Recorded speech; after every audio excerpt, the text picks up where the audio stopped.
नमस्कार, आप देख रहे हैं सुपर प्राइम टाइम। मैं हूं आपके साथ प्रीति रघुनंदन। सुपर प्राइम टाइम में हम आपको दिखाते हैं वर्ल्ड एक्सक्लूसिव ग्राउंड रिपोर्ट और ब्रेकिंग न्यूज।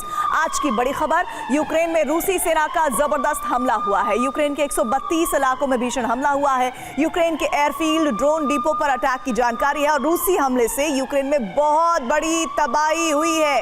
ये इस वक्त की सबसे बड़ी खबर है। तो रूस इस वक्त यूक्रेन में जल थल नभ से जबरदस्त बारूदी वर्षा कर रहा है।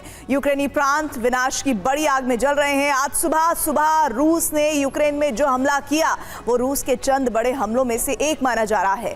रूस ने 60 से ज्यादा मिसाइलों और 100 से ज्यादा ड्रोन दागकर यूक्रेन को दहला दिया है। रूस के टारगेट पर यूक्रेन के ऊर्जा ठिकाने और नेटो के हथियार गोदाम है। माना तो यह जा रहा है कि आज रात रूस के प्रतिशोध का दूसरा राउंड लॉन्च हो सकता है।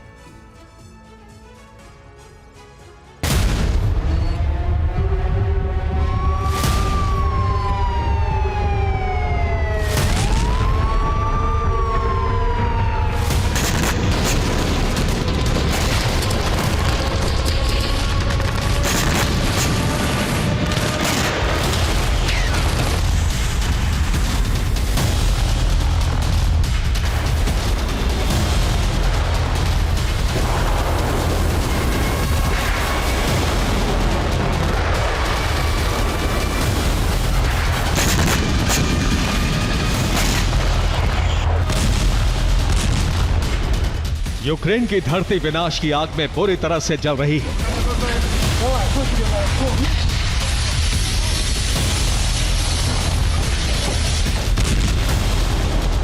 रूसी सेना ने प्रतिशोध लिया तो यूक्रेनी प्रांतों का ऐसा संहार हो गया।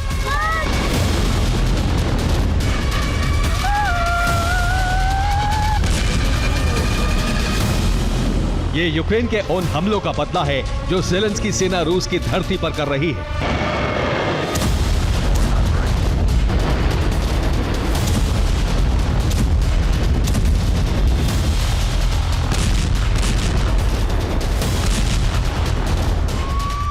जलते शहर, भस्म होती इमारतें।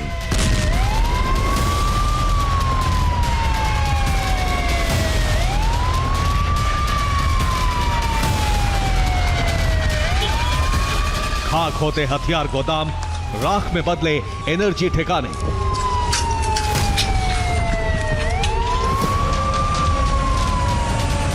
विनाश का यह भयावह मंजर इस बात का गवाह है कि यूक्रेन में बहुत बड़ा जलजला आ गया है।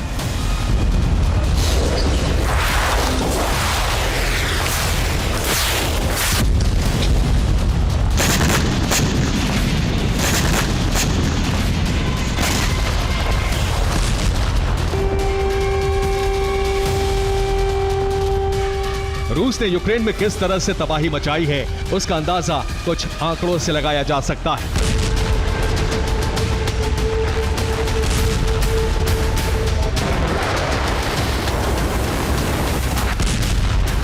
पुतिन सेना ने 5 घंटों तक यूक्रेन में बारूदी वर्षा की। रूस ने हमले के लिए 5 तरह के प्रक्षेपास्त्र का इस्तेमाल किया। यूक्रेन में रूस ने 60 से ज्यादा मिसाइलें फायर की, 100 से ज्यादा ड्रोन दागकर तबाही मचाई गई।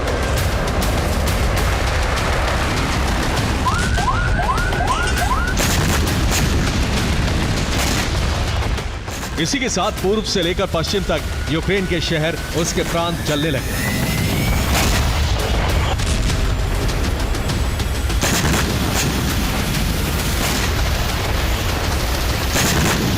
यूक्रेन में रूस का यह हमला 5 घंटे के अंदर अब तक का सबसे बड़ा हमला क्यों कहा जा रहा है, अब इसे समझिए।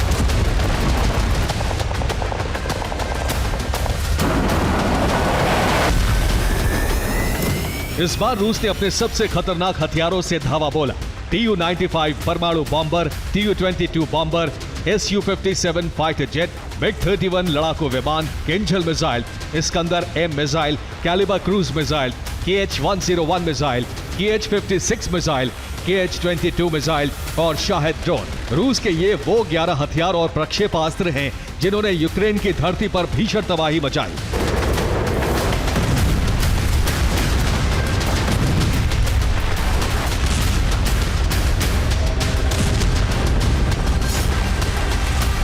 यूक्रेन के अंदर रूस ने विनाश का ये बड़ा सत्र क्यों शुरू किया, अब इसे समझिए। दरअसल 23 जनवरी की रात यूक्रेन ने रूसी प्रांतों में जबरदस्त हमले किए। यूक्रेन के इन हमलों के बाद पुतिन ने आधी रात को ही क्रेमलिन में आपात बैठक की, जिसमें यूक्रेन पर जवाबी हमले की रणनीति बनाई गई। पुतिन के आदेश के बाद ही बीती रात पुतिन सेना ने यूक्रेन की राजधानी कीव का दहन किया।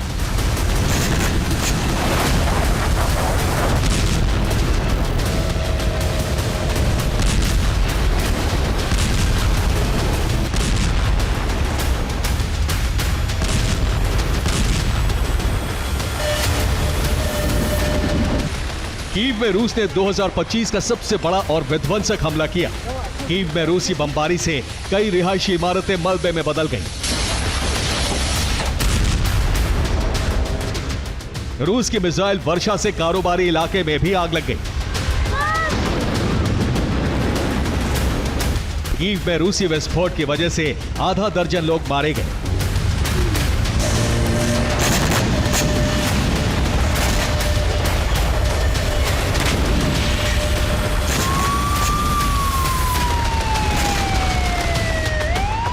रूस के ऑलराउंड अटैक की वजह से कीव में आपातकाल लग गया। जान बचाने के लिए लोगों को बंकर और सबवे में शरण लेनी पड़ी।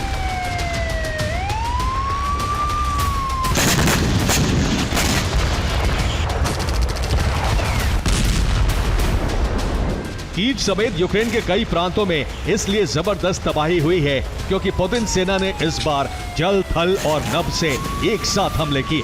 इसके बाद यूक्रेनी शहरों में विनाश की ऊंची और भयावह लपटें नजर आने लगी।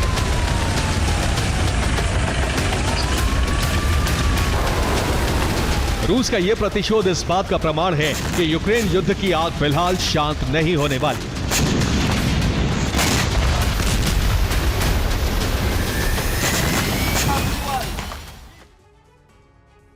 तो रूस ने यूक्रेन में किस तरह से कयामत की बरसात की, इसे समझिए। रूस के Tu-95 बॉम्बर आसमान में उड़े। उन्होंने यूक्रेन पर Kh-101 मिसाइलों की बरसात की। रूस के Tu-22 बॉम्बर ने यूक्रेनी प्रांतों में Kh-56 मिसाइलें गिराईं। रूसी एयरफोर्स ने सुखोई 57 फाइटर जेट से Kh-56 मिसाइलें फायर कर तबाही मचाई। रूस के MiG-31 फाइटर जेट ने कीव समेत यूक्रेन के कई शहरों में किंजल मिसाइलों से कयामत की बरसात की। तो वहीं काला सागर से रूस की ब्लैक सी फ्लीट ने कैलिबर क्रूज मिसाइलों से धावा बोला। और इतना ही नहीं, रूसी सेना ने मिसाइल लॉन्चर से स्कंदर M बैलिस्टिक मिसाइलों से यूक्रेन में धमाके किए और इसी के बाद कीव समेत यूक्रेन के 1 दर्जन शहर जलने लगे।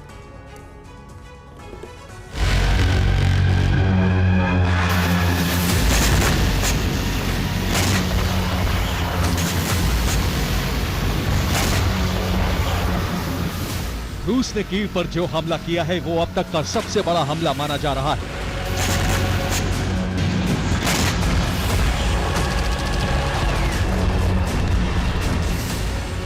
रूस ने ब्लैक सी और कैस्पियन सी से एक साथ जबरदस्त हमले किए।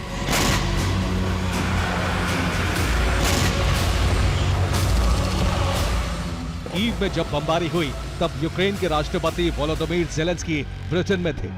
यूक्रेनी सेना ने कीव में बमबारी के बीच ज़ेलेंस्की के परिवार को सुरक्षित स्थान पर पहुंचा दिया।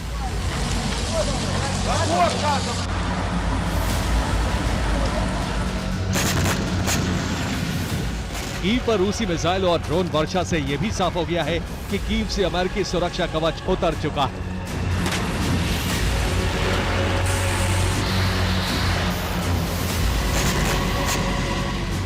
इसलिए बेलारूस में मौजूद रूसी सेना को कीव की ओर रवाना कर दिया गया है। इसका मतलब यह हुआ कि रूसी सेना अब बेलारूस की तरफ कीव पर कब्जे के लिए कूच करने की तैयारी में है।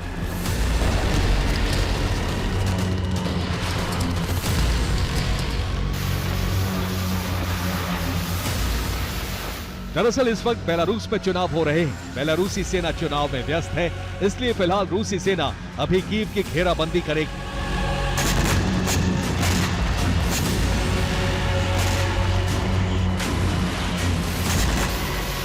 बेलारूस में चुनाव खत्म होते ही रूस और बेलारूस की संयुक्त सेना कीव पर कब्जे के लिए सैन्य अभियान छेड़ सकती है।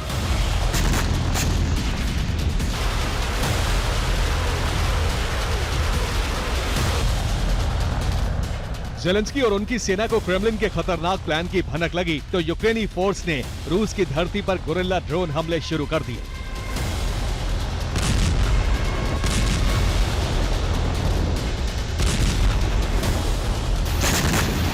यूक्रेनी रक्षा मंत्रालय के मुताबिक उसने रूसी धरती पर 50 से ज्यादा धमाके कर रूस के एनर्जी सेक्टर को जलाने की कोशिश की।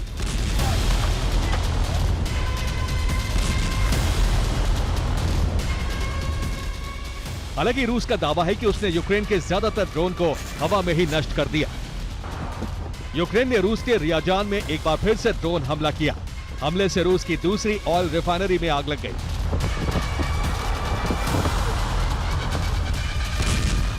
जाहिर है युद्ध भूमि में जिस तरह के हालात हैं वो इस बात का संकेत दे रहे हैं कि ट्रंप भले ही लाख कोशिश कर लें लेकिन ये युद्ध हाल फिलहाल खत्म होने वाला नहीं है।